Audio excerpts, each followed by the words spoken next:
Valentine day نہیں ہے، یوم حیا ہے، حیا کا دن ہے۔ بچیاں اپنے گھروں سے یہ پیغام دیں، نو ویلنٹائن ڈے۔ ہمارے اسلام میں، ہمارے مذہب میں، ہمارے تقدسات میں ایسے فحش رواج کا کوئی حصہ ہو ہی نہیں سکتا۔ اگر تمہاری خواہشات ہیں اپنے ماں باپ سے کہو شادی کروا دیں، نوجوان جائیں نکاح کا پیغام بھیجیں کسی کو۔ اللہ کے حبیب صلی اللہ علیہ وسلم نے تو یہ فرمایا تھا، نکاح کو اتنا آسان کر دو کہ زنا کرنا مشکل ہو جائے، اور یہاں بات ایسی آ گئی کہ زنا کو آسان کر دیا گیا، نکاح کو بہت بھاری بنا دیا۔ اے میرے عزیز بچوں، جوانوں اور بچیوں، آج کے دن شیطان تمہیں بے حیائی کی طرف بلا رہا ہے۔ جن نوجوانوں تک اسلامی تعلیمات نہیں گئی ہے، ہمارا یہ میسج ان تک فارورڈ کرو، ان تک پہنچاؤ کہ تم اپنے جسم کو غلاظت کے دلدل میں نہ ڈال دینا، ورنہ یہ دھبے سرف اور صابن کے پانی سے بھی نہیں دھلے جاتے ہیں۔ ایک بار تمہارے حیا پر، تمہارے پردہ عفت پر جب داغ لگتا ہے تو پھر یہ جلدی کوئی دنیا کا پانی دھل کر صاف بھی نہیں کرتا۔ اس کی عمر ہو جائے اس کا نکاح کر دیا جائے۔ رسول پاک صلی اللہ علیہ وسلم نے فرمایا 5 چیزیں ایسی ہیں جس میں تاخیر کرنا گناہ ہے۔ ایک، نماز کا وقت ہو جائے تو نماز پڑھنے میں تاخیر کرنا۔ دوسرے، جب کسی کی موت ہو جائے تو جنازہ اٹھانے میں تاخیر کرنا گناہ ہے، جلدی اٹھایا جائے۔ تیسرے، جب بچی جوان ہو جائے، بالغ ہو جائے تو اس کے نکاح میں تاخیر کرنا گناہ ہے۔ گناہ بڑھتا جائے گا، بچیوں کے اچھے رشتے آئیں، پڑھائیں لکھائیں، میں اس کے خلاف نہیں ہوں۔ کیا شادی کرنے کے بعد بھی اگر وہ پڑھ سکتی ہے، اپنی پڑھائی کو جاری رکھ سکتی ہے تو اس میں کون سا اعتراض ہے، کون سی خلاف بات ہے؟ لیکن ان کے گھر جلدی بسائے جائیں، اس لیے کہ شیطان ہمہ وقت دماغ پر سوار رہتا ہے اور غلیظ خیالات انہیں ڈالتا ہے۔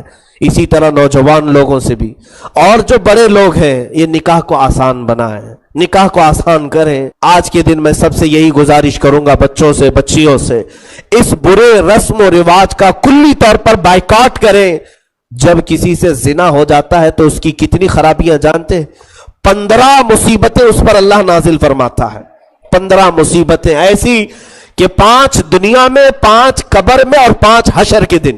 یہ زنا کبیرہ گناہوں میں سے ہے کہ اللہ کے حبیب صلی اللہ علیہ وسلم کی بارگاہ میں کسی صحابی سے بھی ہو گیا تو حضور نے نہیں فرمایا جاؤ توبہ کر لو سب ختم ہو جائے گا، بلکہ انہیں حکم دیا کہ انہیں پہاڑ کے اوپر سے نیچے گراؤ اور ان پر سنگساری کرو، پتھروں سے بارش کرو۔ معاذ اسلمی رضی اللہ تعالیٰ عنہ، صحابہ ہمارے سروں کے تاج ہیں، وہ آنکھوں کے ہمارے نور ہیں، لیکن ان کی خطائیں ہمارے لیے عبرت رہیں۔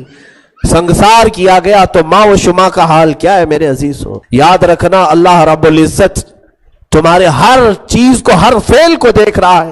یعلم خائنۃ الاعین وما تخفی الصدور، اللہ تعالیٰ آنکھوں کی خیانت کو بھی جانتا ہے اور دلوں میں گزرنے والے حالات کو بھی دیکھ رہا ہے۔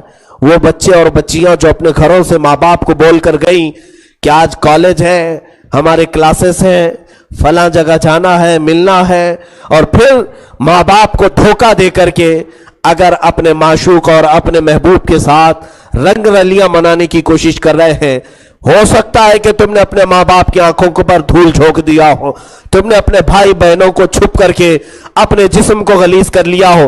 یاد رکھنا جس خالق نے تمہیں پیدا کیا وہ ہر لمحہ تمہیں دیکھ رہا ہے، ہر آن تمہیں دیکھ رہا ہے۔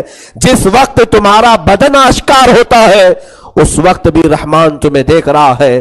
بلکہ یہ فرمایا گیا ہے کہ جب ایک نوجوان جوڑا بغیر نکاح کے ایک دوسرے کے جسم کے قریب ہوتے ہیں، فرماتے میرے آقا صلی اللہ علیہ وسلم، اہتز العرش، اللہ کا عرش ہلنے لگ جاتا ہے۔ اہتز عرش الرحمن، رحمان کا عرش اس وقت ہل جاتا ہے۔ یہ اتنا بڑا پاپ ہے، یہ اتنا بڑا گناہ ہے۔ میرے عزیزوں، آج لوگ کیا سمجھتے ہیں کہ سب کرنے کے بعد رو رو کر کے یہاں آئیں اور سب دھل لیں۔